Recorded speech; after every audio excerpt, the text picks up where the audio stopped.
Okay, I'm going to talk about types of reactions and how to predict products of simple reactions. This video is not getting into the weeds with the activity series or solubility rules or anything like that. So if you're looking for that, go check out some of my other videos. So we've talked about 5 types of reactions: addition, which can also be called synthesis or combination; decomposition, which is the exact opposite of that; single replacement, double replacement, and combustion. This video is also not about the characteristics of each type of reaction. Although I will tell you, for the sake of conversation to come, that when we have addition, you have 2 things or more, but for this video, 2 things that combine to make one product, and we're going to examine specifically 2 elements coming together to form a binary product. And then with single replacement and double replacement, you have some kind of ion exchange. So let's talk about products for addition first. You're going to predict your products by writing a formula with subscripts that balance your charge and obey your octet rule. So if we look here at this example, you have sodium and chlorine has got a subscript of 2 here because it's diatomic, but these are both elements. So when you see 2 elements and they're reacting together, the only thing they can do is form a compound.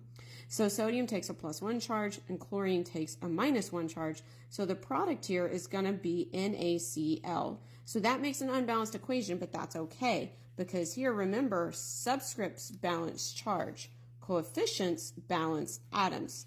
So after you predict your correct product based on your charge, you are then going to come back and balance the equation using coefficients. So we'll need 2 of these, and as a result, we will also need 2 of those. Okay, so now let's look at ion exchange. So when you have both single replacement and double replacement, you have an ion exchange situation going on.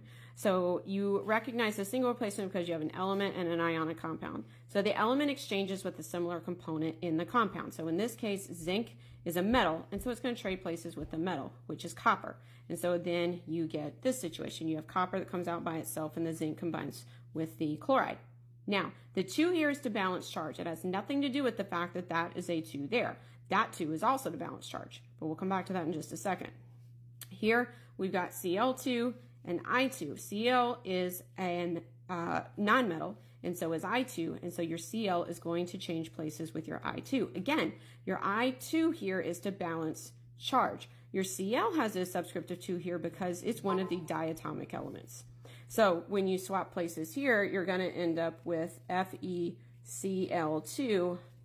and then your I2 is going to come out by itself. And again, this is I2 because it's a diatomic, and this is FeCl2 to balance your charge.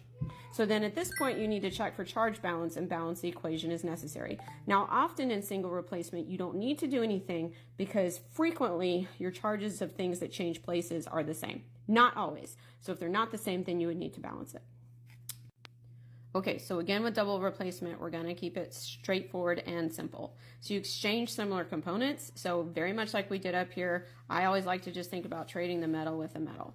So if you have silver nitrate and calcium chloride here, you're going to have your silver trading places with your calcium because those are both of the metals.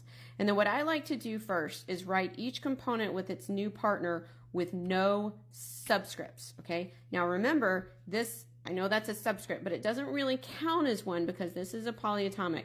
So that's part of the ion itself. It's not anything to do with the balancing of the charge for the ionic compound. So then after I have them with their new partners, then I like to balance the charges by assigning subscripts, okay? So here I've got AgCl, and Ag takes a +1 and Cl takes a -1, so they're good as written. Now, my calcium is a +2 and my nitrate is a -1. So I'm going to need 2 nitrates to balance the charge on the calcium. So remember, balance charges first, then balance your atoms. So when I've got this situation, I have 1 silver and 1 silver, so that's good. 1 nitrate and 2 nitrates. So now I'm going to need 2 silver nitrates. And then that works out well because I have 1 calcium, but I have 2 chlorides here, and so I need 2 over there. So that is now balanced. Okay, so finally we have combustion. And combustion is a very special case because it is very specific.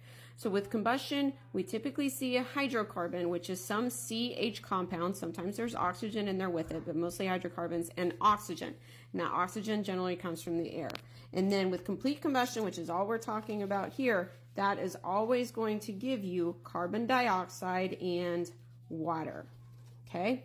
And so then all you have to do is balance it. Now, I want you to notice here that this is a covalent compound, and this is also an element which actually is also covalently bonded because it's O2. Okay, when we were talking about double replacement and single replacement, we had ionic compounds here and here and here and here. Okay, so this is a change that happens here. And then you can balance this as you normally would. All right, but if you have combustion, which again is that hydrocarbon and oxygen, then you can form carbon dioxide and water. Now, we also will see this, and this is technically considered combustion. It is also synthesis. So sometimes you have reactions that fall in two categories. So there you go. Hope that helped you learn how to predict products.